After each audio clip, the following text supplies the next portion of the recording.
What's happening, everybody? Happy Thursday evening. This is Mike, the Scale Model Outlaw, and my good friend and co-host, Mr. Jason from KRD, Klein Race Car Designs. And of course, we got our great producer right there. Yep, there he is. You got him. And I'm Bruce, and Bruce is Eclectic-World. I push all the wrong buttons sometimes. I almost had the wrong hand. Well, you changed, but you know it worked out.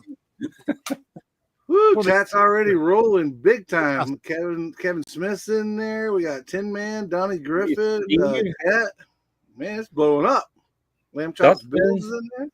Yeah. Sweet. Welcome, everybody. He's in there. We got a great show for you guys today. Got a special guest that we've been looking forward to getting in here. Tank Modeler dropping in to see the Outlaw does this time. It's not about me, guys. There's three of us here. I'm just the mouth. That's all I am. It's just the mouth. Hey, Sam. What's up, Sam? Got to hang out with Sam last Saturday at the Southlands Model Club, hosted by the Tabletop Cruisers. Great show, little show, not huge, but it was a good show, man. I had a lot of fun, and I enjoyed it. We got to hang out with Sam and Chris from Chris's House of Plastics, so that's always a good time. And of course, we've got Pam's Con coming up in 2 weeks. Well, I say 2 weeks, not this weekend, but the following weekend, the 21st. So excited about that. It's one of my favorite shows. It's smaller, but it's still big enough to where you're going to see people and whatever. So it's a good time. Hey, Kevin. Kim Smith, Mike. I don't know your puppy's name, so I can't say hi to the puppy. Hi, puppy. Well, we've got an awesome guest backstage. So if you guys are on board, I say we go ahead and do our shout-outs. Do our shout-outs, yeah. Yeah, do our shout-outs and then bring him forward. We're listening. Absolutely. What's up, buds? BB in the house. Who's first today, Brucey?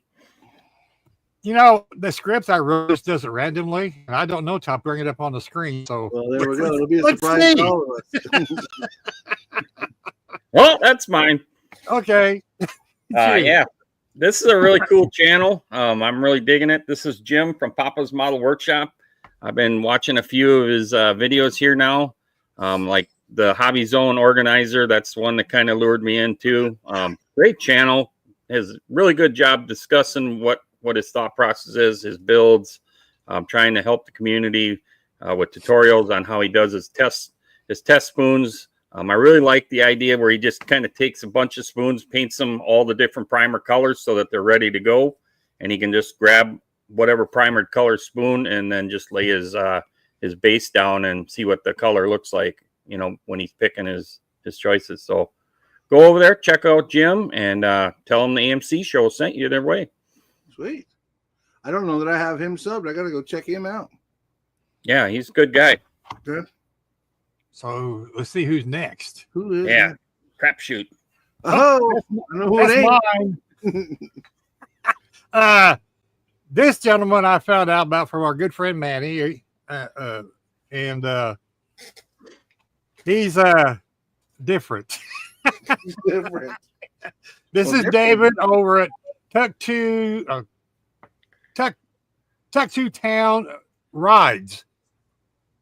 Cool. That's a tongue twister if I ever seen one. Yeah, I'm not subscribed to him. He has an interesting way of doing videos. I'm not going to give it away. Let me just put it this way. He's very happy. That's cool. I'm going to check him out. He gets you excited. So go over, give a like, share, subscribe. I grabbed this before I subscribed. So looks like he's got a Nova in there. Yeah. So he's a new channel. He's only got like 6 videos or something. So he's got Hobby Dude's card. Yeah, Hobby Dude. Yeah. I was looking at that Superbird. Thought it was a build, but it's a Hobby Dude card. Yeah, it's a Hobby Dude card. So Hobby Dude 007. 35 subs. Yeah, so go over there and hit him up, everybody. That's cool. I gotta check him out. Yeah, he's fun. That's cool. So the next one's got to be Mike, right? Yep. Yeah. Last but not least, and Bruce, it's funny that you said your guy is fun.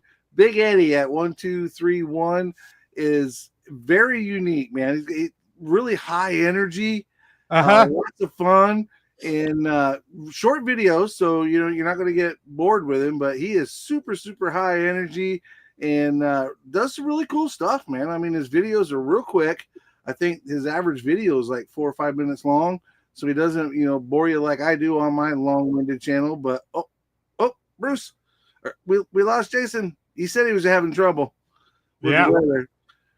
Hopefully he'll come back. If he can, he will, and if he can't, he did tell us pre-show that he was having some weather issues out there. I had some myself, and almost didn't make it back. Look, Bruce, is he back? Sounded like I heard a pop. There he is. He's back. This is going to be the start, I think, because it's bad. But go check out Big Eddie, man. I think there he had like 400 and something subscribers. Fun guy. No, 1.46K. So yeah, he's over.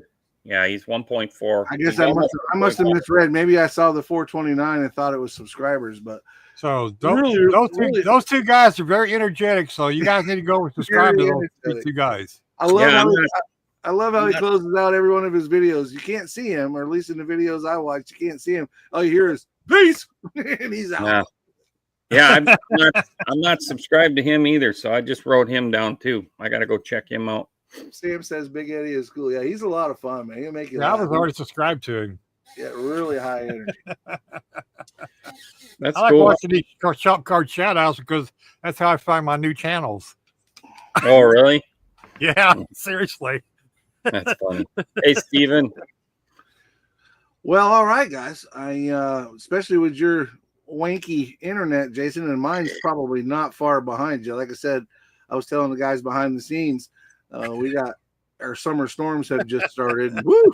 We got a gully washer this afternoon for sure. So this may turn into be a producer guest video. it might. Yeah, it could be. Okay. So but speaking of our guests, we have an awesome guy behind the scenes that we've been looking forward to talking to. Now we've had him and his partner on once before, and his partner's a great guy. We love him to death, but he's also a chatterbox. So now we get to listen to our friend Jim Rogers from JR Salvinos. We're excited to have him on. Bruce, you want to roll his beautiful bean footage, and we'll get him up front where we can talk to him before we lose Jason or me or both. What?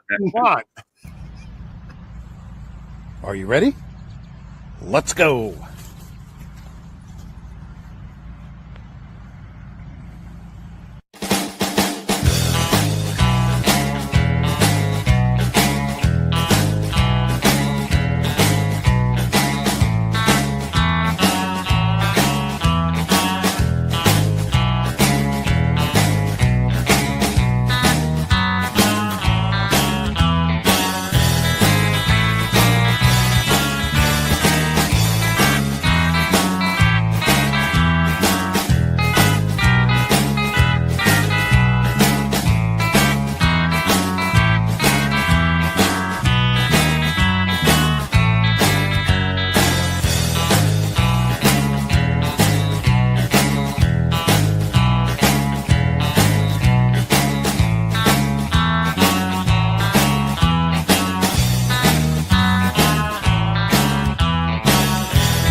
That's there cute. he is, ladies and gentlemen, Mr. Jim.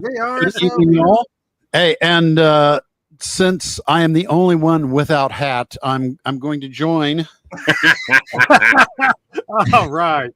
Wow, Not only did he get a hat, but he outdid me on the crazy hat. Yeah, he did. Oh, I've got worse over there. And he's representing the company too. Look at that. Exactly. That's right.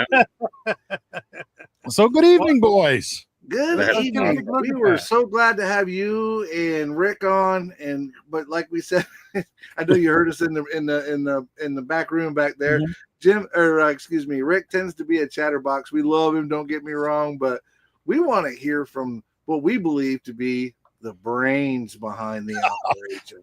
I just make the pretty stuff. Rick, Rick's got the stories that none of us have. Right. He's been around it for so long, and he knows so many people, and he's got the great stories. He's got an incredible family history. He does. I've got a cool career of what I've gotten to do, but I don't have the history like Rick does. So that's why he kind of takes over. You have a history for sure. It may not be the same as Rick's. I mean, Rick's father was big time with SDP, and we all know in '72 they slapped a sticker on there, and they've been pals ever since. But your history, your background is pretty freaking impressive. You've done a lot of take it from there, so I don't say something wrong. Take it from there. Well, where have you been? What have you done? What did your stuff showed up on? Somewhere, I want to say 85, 86. I met a toy sculptor who needed an apprentice, and I worked for him for about 9 months, and then went out on my own. And for like the better part of about 35 years, I sculpted toy prototypes for all sorts of different toy companies and giveaway stuff. And if you guys have kids, chances are you stepped on something in the dark that came off my desk and probably cursed me for it.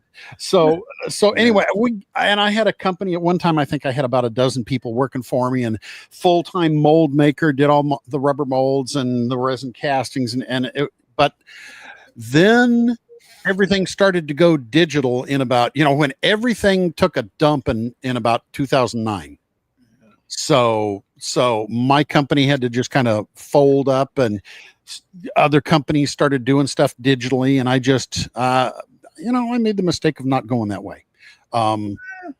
So anyway, and then when my wife and I decided to move out here to Central Texas, Rick was kind of upset, because he wanted to go into business doing something. And I said, Rick, there's this thing called the internet. Email back and forth. And I learned CAD after I came out here. And that's somewhere along the line, we decided, let's go into the model car business. And he took all of his expertise and all of his knowledge and, all of the past and then just left it up to the artist to be the artist, to do the creating stuff. And, I didn't know my subject like he did. So we got a couple things wrong, but you know what? We've put out a whole lot of stuff and a whole lot of really cool kits that we're both really proud of. And we got some new stuff in the works. It's just going to be fantastic for us and the people in the hobby. Yeah, absolutely. The, correct me if I'm wrong, but the first kit you guys came out with was the Gray Ghost. Is that correct? Yes. That thing is amazing. I know that you and Wes, or you guys and Wes, worked with him a little bit. I don't know all the details about it, but you guys all worked together, and then that's where the modifieds came from. Yep. That was something that Wes and I had talked about, and I really didn't have any projects for us at the time, so I just started doing it on the side. So when it came time to do it, Rick wasn't really ready for us to go into that direction, so we went with Wes, and Wes covered the molds. And Wes has been very much into that, so he goes to the races, he knows the guys, he's central to all that goings on. So it's just kind of it's ours, but it's Wes runs with it. And then later on, I did. He had somebody design the trailer. Yes, great trailer, but it wasn't. It couldn't come out of a mold, so I had to go back over everything and make it moldable. And so I kind of got my fingers in on that. So, but that's a fun build. Have you built those yet? No, I've got one, but I have not built it yet. I'm excited to get started on one, but I'm so far behind. I'm the Lucas C of this group. I never get my stuff done on time, and I'm always behind the boards. But I do have one. I'm excited about getting it. NAS trucks. We don't have any plans on doing in trucks. Just it's a dollars and cents, guys. For us to do something like that, we're looking at $100,000 just like that, and that's not even everything on it, and that's not including the 3 or 4 months of my time on it. So we've got to sell a hell of a lot of them to make that money back, and I keep saying there's stuff that we could do if we were bigger and more people knew us. You know, if we had 2 or 3 times the number of people that are buying from us, maybe we could pull off trucks, but they're just, unfortunately, they're just not there. Same thing when somebody asked about Xfinity cars. There's just not a big enough market to do them, especially when you have to put so much in. Like the you know, the what was it, the 2023 Mustang and the Camry. I mean, we just barely broke even on those things. Because we got them, and then all of a sudden they changed both of them. Right. Now you got to change them. Yeah. Well, So I feel like sometimes perception is reality, right? So for us that are on the outside, we don't know JR, we don't know Rick, and you know, we see you guys producing these kits. Oh, they must be a big company, right? They should be able to just do anything. I love Rick's analysis, or whatever word that might be for you guys. You're still a garage band. Yep. You guys are producing an awesome product, and you're getting stuff out, and you're doing a lot of cool stuff. You're still a garage band, and you know, you guys are doing the best you can with what you got and the time you got, and like you said, you got to make smart business choices. We first said we were the Colonel Sanders of the model car industry, but I think he's right with the garage band. It's just you know, it's 4 of us, you know, including Marco and Chris, and you know, we're just doing the best we can with what we got, and you know, we're floating along, and we've got some great stuff coming up in the very near future. So, you know. Well, speaking of great, oh, go ahead, Jason. I'm sorry. No, I was going to say that's awesome. I do want to ask, how long has Clay Kemp been helping you guys with the stickers? I think that Clay has been working with Mike all along. But the difference being that Clay is see, I don't deal with the dollars and cents of the company. I just make things look pretty.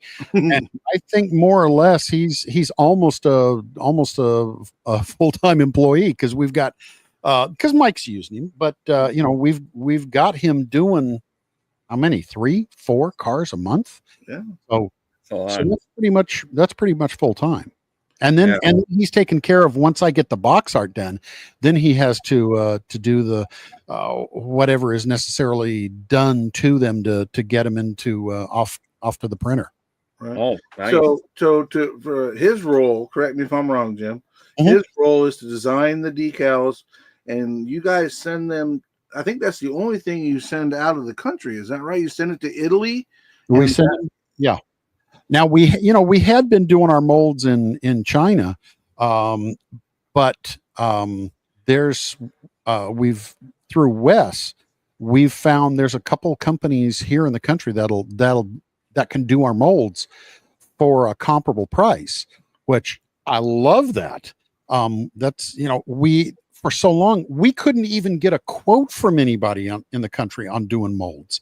So it will be fantastic to be able to work with someone that we can understand the language, and vice versa. Right, that's a big I think those tariffs really scared a lot of people, and we don't do politics here, and I'm not getting into that, but I've had conversations with other 3D printers and guys from out of the country. And I feel like if somebody from, we'll say, Timbuktu says, okay, we're not doing this anymore, but if somebody from America or the U.S. sees that market is no longer being filled, then somebody from the U.S. is going to fill that market. It only makes sense. Absolutely. Yeah. Tariff Schmariff. That's all Kevin needed to get going. Yeah.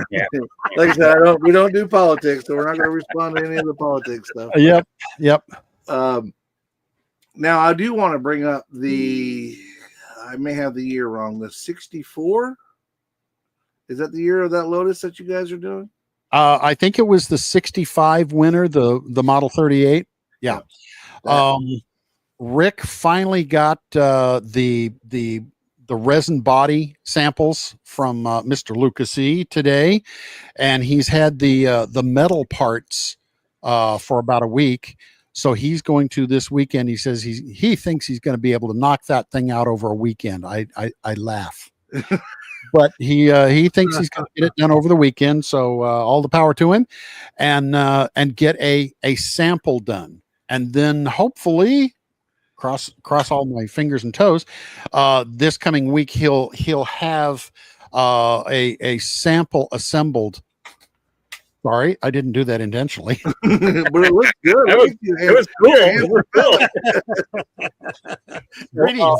Hopefully next week he'll have a completely built, assembled sample and have pictures of it, so we can start finally doing some pre-sales on them.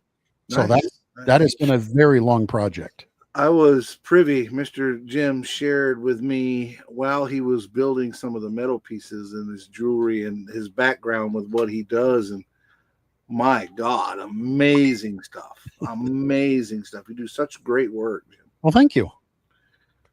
So is there going to be a limited run on that kit then, or is? Well, it is probably going to be about a $225 project, because it is multimedia. It'll have metal parts, the resin parts, and then photo etched parts. So it's, it's right in there with Hasagawa. What are some of the other high-end Tamiya's that have all the photo etched stuff? Yeah. It's going to be in that ballpark, and we're probably going to be 200, 250 of them in a run, and then after those sell out, then we'll maybe do another run, and then so it's going to be something that's going to be around for a while, but it's not going to have even the demand that we've got on our regular kits. Right. And we think that there's a lot of guys in our club that's going to buy them and put them on the shelves, and they may never build them.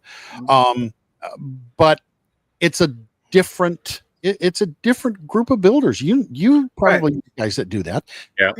And then I've got the Lotus Model 64. That's the one where they took the wedge turbine car, yanked out the turbine, and dropped in that turbocharged V8. And it's one, there's actually one at the Barber Museum in Birmingham, Alabama. And it's just an amazing car. It's one that Mario Andretti was going to run in the 69 Indy 500, and he crashed it in practice. Oh man! He ended up driving the Hawk and then won the race anyway. But it's kind of an oddball. We're doing a car that nobody actually really raced, but it's a cool looking car anyway. So I watched a documentary on that Ford motor, that when Ford decided to get involved with that. That was a whole big deal, man. Like was it Offenhauser or one of them that was in there first? And they had whoever it was, and I forget who it was, but they had the lockdown on it. Like that was the motor everybody wanted, and Ford spent big bucks to be able to get involved with that, and they almost flushed the program 2 or 3 times, and finally they got out there, and then they had that little small block, and it was blowing up, and when they finally got it figured out and it was competitive, that was super impressive. Yeah, that documentary was really, really cool. Yeah, and people don't know how much the manufacturers have to spend to develop an engine program, and then make it last 500 miles or 600 miles. Yep. It's a lot of money. It is. I saw something on Yamaha, and we look at Yamaha as all the motorcycles and stuff, but Yamaha behind the scenes has been a huge engine designer for different companies. I think they designed something for Porsche and all sorts of different companies that Yamaha does the engines, and we don't know. We just see the end results that it's in that car. But it's an incredible engine. Of course, they had that engine. It's the pretty much the same engine that's in the Lotus 38, but that was normally aspirated. And then they had it also in, was it the GT40 that won Le Mans? Yep. So they used it for quite a while before they got it into the other cars and turbocharged for Indy. So yeah, it was a great long running engine. Yeah, they ran. It was amazing the years that they ran that same motor for both companies. It was Ford and again I forget if it was Offenhauser or whoever it was. They ran those things for a super long time, Mm-hmm. And it was amazing how they were able to make that power and do that thing. But I want to circle back a little bit, and guys, if I'm talking too much, let me know. Do that whole take a breath thing, Mike. But you said it's probably going to be in the $225 range for that kit. So that, again, we've talked about high-end kits. We have a lot of different builders in our chat, people that are, do the Hobby Lobby thing and do the Always thing. And we've got guys that scratch build. Tim Klinkowitz comes on here all the time, and Tim is an amazing scratch builder. And I know we have plenty of others. So yeah, it's not you're not pointing that kit necessarily at your typical market, but it's an option for somebody. And Correct. If you're into it and you really want to build something, it's not unlike there's other kits out there, I guess, that would be in that same price range is what I'm trying to look at. Your mean kits and some of your mean kits. That F350 Ford is a $300 kit. Mm-hmm. Model Factory Hero, that's the other one. Yeah. Yep. Good stuff. It's not cheap, but that doesn't mean you don't offer something for somebody that's a little bit, maybe budget friendly. I think that's a better word, budget friendly. And we're looking at some others. I think he wants to do the Gurney Eagle, and there's a couple others that he wants to do. Some 70s Indy cars, and he's also suggesting doing them a little bit more curbside rather than everything, including the kitchen sink, like I've done on these two. I think he wants to back it down a little bit, and when we do, it'll probably, I would expect the price to back down a little bit too, because it's not going to have quite everything in it, and might be just a little bit easier for some of the guys to build. Mm-hmm. So, what does it take to then even do the instructions? That's got to take a ton of time to create instructions for your kits, and that's kind of a pain in the butt too. I was going to say, I have to excuse me. I have to take the assembly and basically hide parts, turn everything into basically white, and then I have to change it so all you see are the lines and not the hidden lines, and then I do a screen grab, and then I undo everything I've done, and then do the next and the next and the next. So it's kind of a pain in the rear, but it's a couple of weeks as opposed to the months involved in doing the designs, and then going back and we've figured a different way we need to assemble than what I thought it was going to be. Like Rick's got the full step-by-step on the Lotus 38, but when I did that first designed it was the monocoque was the top surround around the driver, a right side, a left side, and then it was going to have a piece inside for the fuel cell. So we talked with Matt back and forth, and we basically combined it so it's now a one piece with the sides of the monocoque, the fuel cells inside, and the surround of the cockpit. So it's going to be quite a bit easier, but I've got to go back and redo all those instruction steps. Yeah, that doesn't look like fun. Yeah, it doesn't look like fun, right? So, Jim, on a typical JR Salvino's Kit of the Month kit, what would you say prior to it becoming the Kit of the Month? We got to backtrack and get back to how much time you, as one cog in a very big wheel, how much time would you say that you have in helping to design and what your work, your job with JR Salvino's to come out with? We'll use one specific, and that was the Traveler car. Okay. What would you say that you had time wise? And what I'm trying to do is give some of the guys and gals in the chat an idea of really what it takes to come up with something from 0 to in the club membership?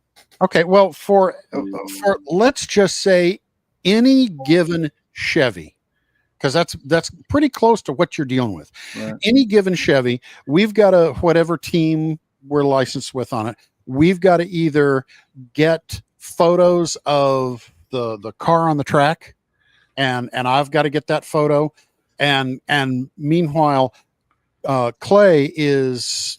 I don't know what Clay's doing as far as getting I don't know if he's working from photos. I don't know if he's getting some of the stuff from whatever the licensing company is. I'm assuming he's getting those. So he's probably got a week or maybe 2 in a decal sheet for a car, depending on how difficult it is. For me, let's just say I get an image we like. I can have a box done in a few hours. Provided they're happy with what I do. But if it's something like we had a lot of the next gen cars that we didn't have any pictures of them. I mean, we had them before the cars actually were on the track. Right. So some of those they didn't have photos. All they could do is they could give us what their, if you want to call it concept art, like just side views, top view, stuff like that, and I'd go and I'd harvest the images for the decals, and then I have a program that I can just kind of project them on, and it'd take me several days to get that view of the car, and then I'd dummy up some picture of a track, and we've got a lot of them that are superimposed, like the iFly car, Ross Chastain. That one, I think we got a picture on that one, but I superimposed that on a picture that I took in the pits down at COTA, and if you look over the left rear quarter panel, you'll see Rick Salvino and Jim Rogers standing off. It's just, Jim, we don't want to stop the conversation, but we're about 30 minutes into our. It is break time. It is break time. Exactly right. Exactly. We'll just do as we did last time. We'll just throw all 3. Sounds good.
And number 2. Hey, we should host another group build sponsored by the podcast. Sure, but it needs to be a race car this time. Yeah, something that can race on asphalt or dirt. And night and different types of weather. That would be pretty cool. And can fly. Wait, what? What you talking about, BG? Hey, I got it. Rally cars. Yes. What date should we run the build for? How about January 31st? It can start and go to December 31st. That's a good amount of time. Sure, I can work with that. Okay, but I gotta say, I'm a little concerned about the defying gravity thing. I haven't had much luck in that lately. Join the Scale Model Car Podcast 2025 Rally Cool Rally Car Group Build and build that rally car model kit that's been sitting on your shelf ever since you brought it home from the hobby store and said, I'm gonna build that one day, because now is your chance. And last but not least, I want to remind everybody that we are doing our first annual breast cancer awareness 24-hour group build, October 11th, 2025, starting at 8 o'clock in the morning Eastern Time. That'll run in conjunction with Bob's Model Works. Chris Cortell Annual Cancer Awareness Group Build, which runs from October 1st to October 31st. A link is in the description for that one, so check that out too and sign up for his. Also in the description is a link to the GoFundMe page I set up for the American Cancer Society. We're going to take donations the whole time we're building, and you can start now if you want. But all the proceeds are going to the American Cancer Society, so any help you can give would be greatly appreciated. That's awesome. And That's a great. if you buy from the two sponsors, you can do the other two builds. There you go. Just saying. That's a great group, Billy, man. What a great cause. And Grandpa Mark, what a great guy, man. Just a really, really nice guy. Yeah, I haven't been paying a whole lot of attention to the chat, so I just want to. I see we got Ed in here. We got a bunch of folks in here. It's good to see everybody. I apologize for not paying attention. I'm doing what I usually do and talking too much, so I'm going to let the other guys ask their questions, and I'm going to pay attention to the chat a little bit. Bruce, you got anything, or I'm going to ask Jim about the funny car project? Go ahead. So have you guys made any progress on doing the funny car project, or is that still in the talking phase? Oh no, I would say I'm probably in the 95% finished. Oh, but, nice. but we probably aren't going to start cutting steel until the new year. Oh, okay. So it could be a good year yet before kits are available then. Exactly. And there's also the talk that Napa is really behind this. They want to get this in the stores, and they're even a little interested in maybe we might end up doing one of the Top Fuel rails. So that would, and at that point, since we're talking about a year from now, we may be able to get both of them out around the same time. So that would be awesome. But I wouldn't hold my breath on the Top Fuel rail. So okay. Yeah. No, that'd be really cool, because I think you guys will knock it out of the park with the detail of the motor and all that stuff too. Versus like some of the older kits that are currently out there, they're not accurate, as far as the blower hat and some of the other details, Yep. In fact, if you want to show them, I can probably load up a couple of pictures. That's a good thing. Yeah, go ahead.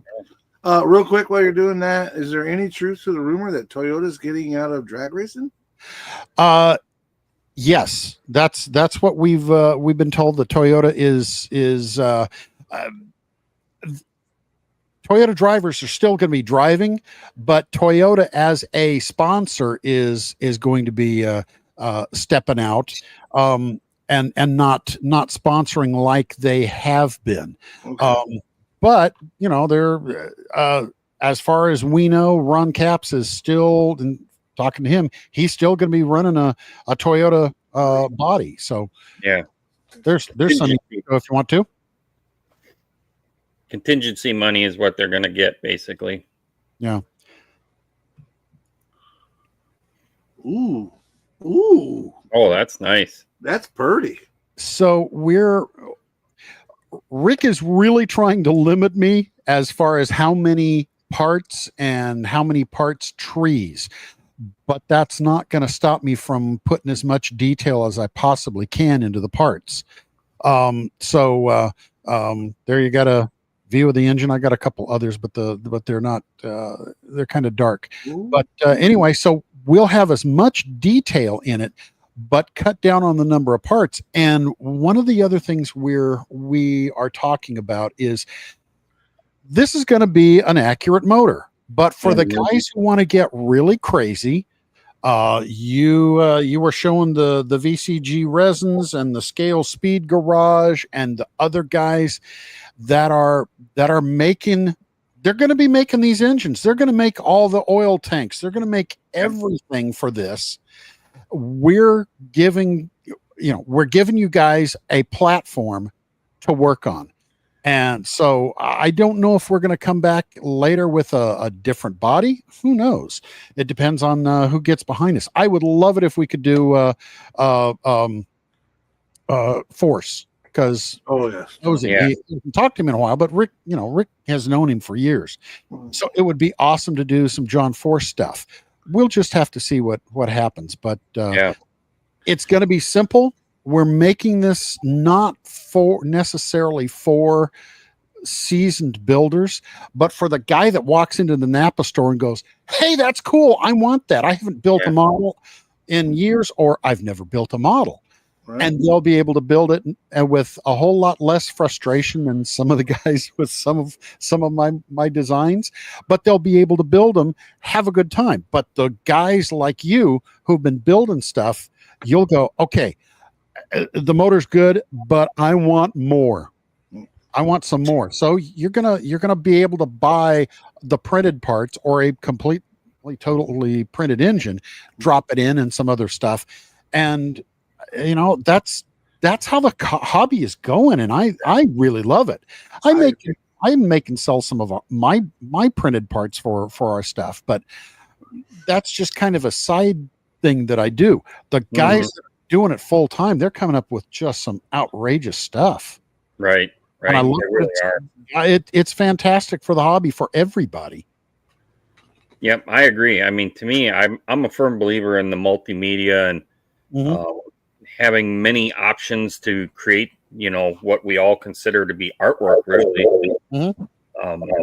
Some of the guys that get kind of pissy or complain about 3D printers or wrecking the hobby, and it's like, I don't think so. I think it's really boosting the hobby, if anything, So I agree. Yeah, that's really cool. I'm looking forward to seeing that funny car, because that looks, just from those drawings, that looks really detailed. That looks really good. Yeah, it's going to be a good build, and I'm making it so it's going to be a little bit easier to assemble for guys who are, face it, we all want this hobby to grow, and some people say, well, you need to make snap kits to bring in the younger guys. Well, not necessarily, but at least making something that's a little easier to assemble. It's like our Indy car is, it can be a booger when it comes to the decaling, because there's so much on those cars. But the build itself, it goes together pretty easily. Rick and I worked at that to make sure that it goes together well. Well, it's like anything else. If you make it too complicated, somebody's going to get halfway through and get frustrated, and that'll be the last kit that they ever build, right? They're just not going to do it again. Or the other side of that scale, it's a sliding scale. They get one of these kits that's been, and God forbid, Round 2 is doing a great job. I definitely love what they're doing. But you get one of these molds that have been around since Moby Dick was a minnow. Yeah. And nothing fits and nothing goes right together. I mean, and certainly nothing against JR Salvinos, but if somebody comes to me and says, I want to build my first kit, I want to try to point them towards a Tamiya curbside, right? Because they fit together well, they look cool. And then once you start stepping up, then you can get into your JR Salvino, something that's a little more detailed, and you can still make it look really good out of the box and go on from there. And, and then when you get to the next level, you keep growing. That's when your 3D printed wheels come into place. You're buying the JR Salvino's funny car, and then you're adding the MCV products, the Josh VCGs or Iceman's motor, whoever you choose, or printing your own. If you're Jason, you're printing your own stuff. Figuring it out. Going through Chris and getting those files and stuff. So you can take it to any level that you want to. You just start at ground zero and work from there. To me, I think models is a good tool that taught me patience as a kid. That if you take your time, wait, be patient, and then when you see the final product, then it's like, oh, okay, there's a big picture to look at. And that's what I tried to do with my kid. The snap tight kits that are out there, not bashing anybody, but they're kind of crappy. So when you give that to a kid and then they break the tangs off of it, you end up gluing it anyhow. So I always just gave him, kits that he thought were cool. You go to the hobby shop and he pick something out, and then just give him the white glue. Here you go. And then you can wash it off, and it's not getting it in his eyes. And, you know. So yeah, it's tough. I understand that too. I was just talking about that with a club member here about make and takes for some of the car shows. Mm-hmm. And you look at the cost. I called and said, okay, what does it take to buy 100 of them? And it's like, wow, it gets to be pretty spendy, It does. And then at the end of the day, it's kind of a POS too, So did you really get the kids interested by doing it? So, well, I think so many kids that are getting into models are probably coming in through Gundam. Yep. Yeah. Stuff like that. Yeah. And those aren't cheap kits either, especially with the add-on of this and the add-on of that. But if that's what brings them in, right. You have to speak to them in the terms of something they understand and they're interested in. And we're not going to be doing any robots. We're not doing, now Rick's probably going to tell me tomorrow, yeah, we're going to do it. We're not planning. We're not planning. As of right now, as of currently, we're not. But it wouldn't be surprising to Rick say, hey, we got because we're working with Trackhouse, we're going to do their GP bike. So who knows? But the thing with the Gundams too is that they come in multicolors, so they don't have to really paint them, and it still looks like the box art. And I think that's appeasing to a lot of those new builders too. So, two-part question on my part. To follow up with what Jason was saying, how difficult is that to do, Jim? Are you in that part of what you guys are doing, the multicolored sprue? Is that? Oh no. Well, what I do, and it's what I did on the IndyCar, and I've learned a lot of stuff. It's been a vertical learning curve on every aspect of this, but we on the IndyCar, we wanted to do things so that we could say, okay, we're going to have trees that are going to be shot in metallic color.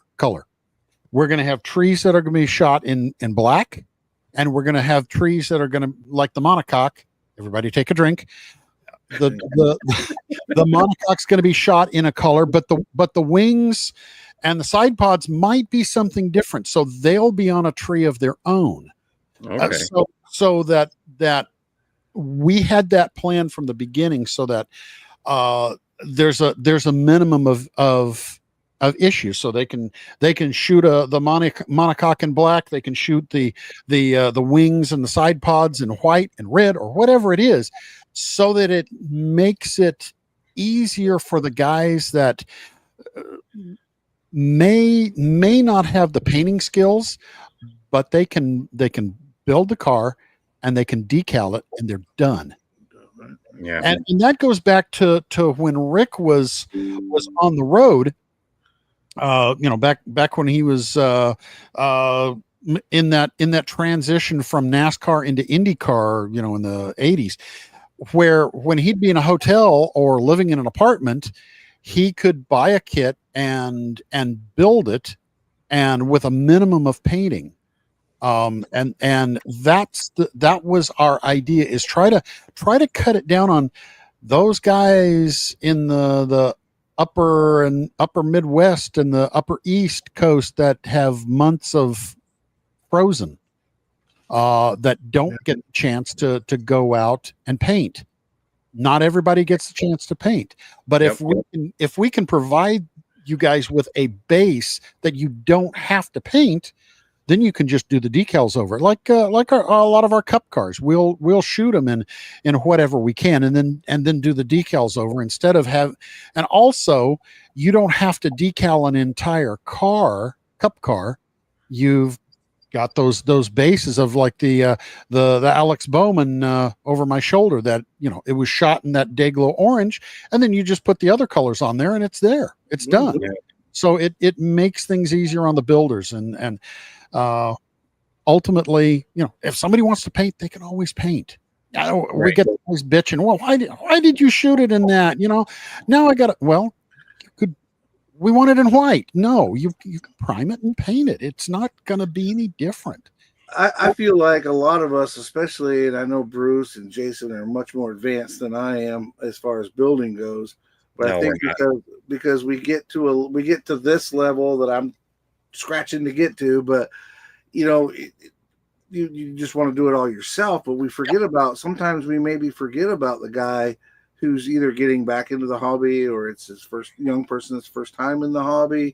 You got to make that, well, from your point of view, Jim, having been a small business owner, and I'm sure anybody that's ever owned a business, you've got to go to where the market is the biggest. Yes. Right? And you can, as builders, you can tweak it to where, you know, you got the 3D, what we were talking about earlier, you got 3D printers out there, they can make this, they can make that, but you got to go to the market because of the money that's invested, and you guys got to look at that. And sometimes I think those guys get not overlooked. I don't want to say that. We embrace everybody in the community, but sometimes as builders and, you know, advanced and some of the guys that are in the chat are pro builders, guys like Jason and Bruce that are, you know, top shelf award-winning builders. They don't necessarily think they forget about them, but as much as it's easy to forget that we all have to start somewhere. Yeah. Well, there's nothing that of our models that really makes it more difficult for you guys to do things the way you want to. It just makes it easier for the guys who don't have the weather, don't have the facilities, don't have the practice and the chops on painting. They can come up with something. And you know, we say it all the time, and it's Matt's tag thing. Why do we build models? Because they're fun. And when it becomes a chore and you have to work on it and you're not having a good time, you need to go fishing. You need to go do something else. Different, right? And I you know, you guys, I think I probably told you before, I don't build. I spend all of my time at the computer doing stuff. I don't actually build the models except for when we get the samples from the you know, the mold maker, just to make sure everything works. But I've built very few things. In fact, this week, since I'm so far ahead for where we need it on the funny car, I took a break from screaming at the computer. My wife decided last year she wanted to learn to play the hurdy-gurdy. And she found a place in the Netherlands where the guy makes a kit to build your own hurdy-gurdy. And I've been building that thing for her this week. And I've been having a ball. I'm not a woodworker, but I did a great job on all the designs and how this thing goes together, and it goes together really good. It's similar to what I do, but vastly different. And you know, maybe somewhere over the weekend she's going to be able to start cranking on the wheel and making some scratchy sounds. But it's awesome. Who had you molded toys for? So it you know, it's just something different, but it's different. It gives that weight. Jim is very, very modest about, and I've seen it. I don't mean to cut you off, Jim, but you're very modest about who you've worked with, what you have done. Disney, lots of Disney, lots of Warner Brothers. Since they were in Southern California, so I was always at Disney, Warner Brothers, DreamWorks. We did quite a bit of Star Wars stuff for years. So it was just lots of oddball stuff. Anything from the, you know, toothbrushes to shampoo bottles to, you know, the giveaway toys, all sorts of stuff. Big names, guys. He's worked with big names. I don't think they get much bigger than DreamWorks, Disney. Yeah, I mean, those are big names. Jim's very, very good at what he does. He's just a modest. Have him in the hobby for sure. That's awesome. He's just a modest Texan. He is a well, I'm the proud escapee of the People's Republic of California.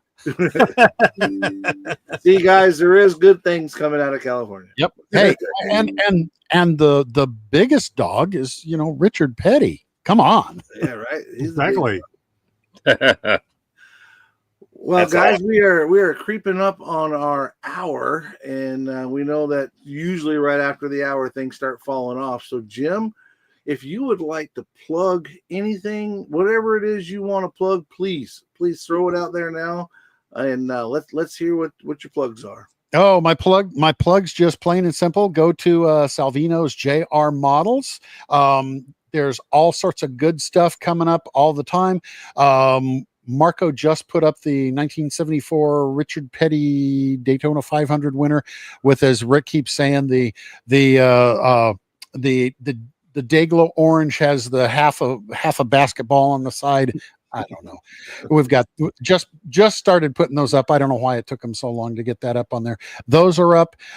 We've got a great lineup of stuff for coming up for next month. I think we're also going to have Alex Pallou's Indy 500 winner, Nice. Kyle Larson's Indy 500 car, Kyle Larson's Coca-Cola 600 car. There's something else I can't remember. Oh yes, we've got a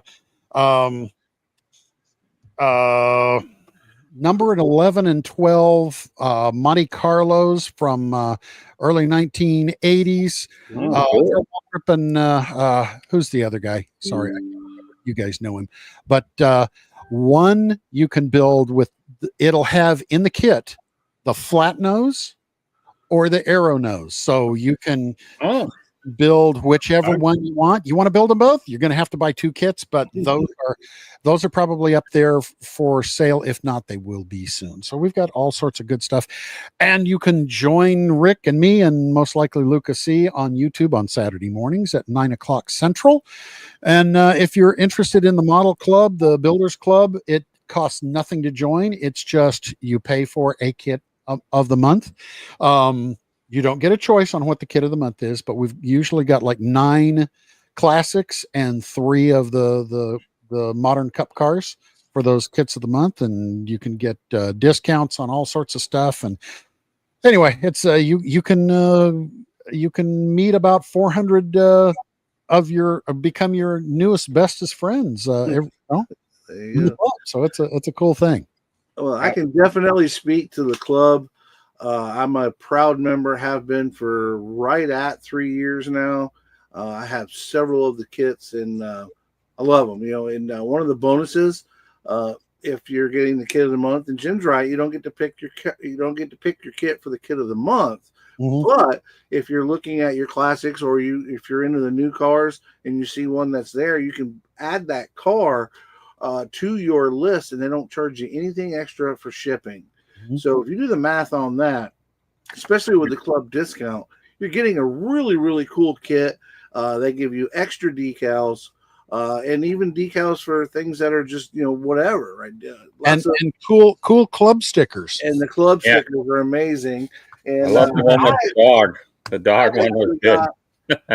I'm still holding it. I haven't put it on anything yet, but I've still got my patch. The patch. We did the patch 1 month. That was cool too.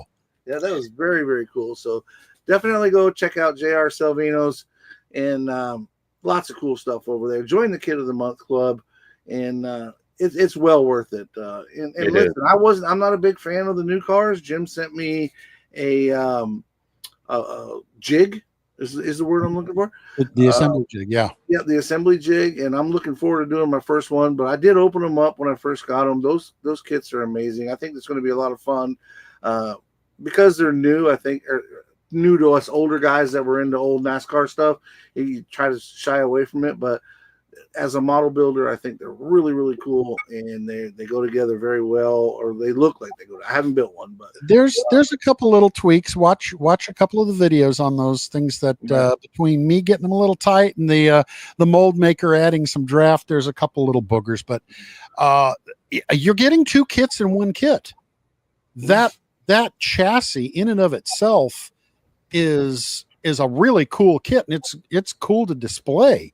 Mm-hmm. NASCAR gave me everything on that, so that's why it's got so much. It's got more detail on that than any other cup car model, and that's just because that's what they gave me. So. And then on top of that, you guys are the only ones that are putting out. Correct me if I'm wrong. Are the only ones that are putting out the new cars. Oh yeah. There's no other model company putting out the new cars. So if you are, there's die casts, but they're they've got their limitations. Right. But and that's the thing with the stock cars. The other companies, I think, to me and all the other guys, they probably breathed a sigh of relief when these two old knuckleheads decided to start doing stock cars. They probably went, oh, they'll finally leave us alone. Yeah. And we don't want to do what they're doing, and they're probably relieved that we're doing what we're doing. Right. So I would think so. Yeah, you don't want to try to encroach on their market, right? No. No, but you guys got the best people doing the research. I mean, you guys are bringing the authentic styling to your kits that Tamiya would probably struggle with, being they don't have NASCAR there. So, Yep. So, oh, by the way, the club is, we first kicked it off. Sorry. Look at that face. Look at that pretty face. The camera gestures. Anyway, I like your hat. Off only North America, and I don't think we even had Canada, or maybe we did have Canada, but then we finally decided to open up to the rest of the world. If they want to pay the shipping, then it's the people all over the world now are in the club. It's great. So, yeah, that's awesome. Well, we definitely appreciate you being on tonight, Jim, and we were glad to finally hear from you. Now that Rick's not walking, I just love that guy. We got to get him on here as well, but by himself. But it's really good to get a behind the scenes look of what you guys have got going on. JR Salvinos, we all know, if you've ever built one, if you've ever seen them, they're amazing kits. The Indy cars are very cool. I'm not an Indy car guy, but I definitely can appreciate them. And then, of course, that 65. Coming out, that Lotus is going to be outstanding. Cool. Yeah, I definitely that's on my hit list. I might not be qualified to build it, but at least, like you said, I can put it up on my shelf and say I got one. Well, I told Rick, there's a lot of guys that they don't watch the modifieds, they have nothing about them, but I said that is one badass little car. It is. Yeah. It's a little bit more of a little bit more than that kit, but it's a really cool kit when it's done. So anyway, guys, thank you. And anytime you want me back on, scream. It was fun. I enjoy this. Thank you. We appreciate you coming on, Jim. Thank you very much. Well, fellas, I'll go ahead and sign off first if y'all are good with that. Yep. I want to say thank you to everybody in the chat as always, and thank you to Jim again. It's always a good time here on Thursday nights. Look forward to it. And my awesome co-host Jason, and of course our producer Bruce, taking care of things, making things look cool, doing our commercials and all that he does behind the scenes. And we want to tip our hat to Bruce tonight because he is the driving force behind Jim being here tonight. And Bruce has worked with Jim and helped him on his show. And so today, thank you again. Yeah, and Bruce has been a very critical part. So we want to a big tip of the hat to Bruce as well. You guys can find me at the Scale Model Outlaw, and you can find me here at 8 p.m. on Thursday nights and Sunday afternoons. You can find myself, Jason, Frank, Justin, and Tim on the Sunday builds. So we hope to see you guys at one of them and hopefully all of them. Y'all be good at it. And here he comes. Here's your big old thumbs up. Jason? Again, I want to reiterate what Mikey said. Thanks to everybody in the chat. Of course, thanks to Jim for coming in here, enlightening us on how the operation works and all that goes into designing a kit. There's a lot more than people realize. So that's really cool. Of course, thanks to Mikey, my co-host, and then our awesome producer, Bruce, of course. Without all these guys, we just wouldn't make this possible. And same with all you people in the chat. We really appreciate it all. So, Bruce? I can't say a whole lot more other than we love each and every one of you in the chat. There was 52 people here at one time tonight. Thank you very, very much. The chat's been flowing as much as it usually does or more. Jim, thank you very much for coming in tonight and letting me know on your show that you were coming. that was kind of a neat way of answering the question, wasn't it? And I want to thank my two awesome co-hosts because without these guys asking the questions, I would not be able to stare at the chat and see what's going on. So take care, everybody. Take care. Just a reminder, everybody. We're still on the 2-week schedule, so we will not be here next week. But we will be back the following week, and we've got a really cool guest lined out for that. And I know Bruce will do the e-flyer and get that out there when we give him the information. So y'all be good, be safe, and Thanks, we'll see you. Bye. Bye, everybody.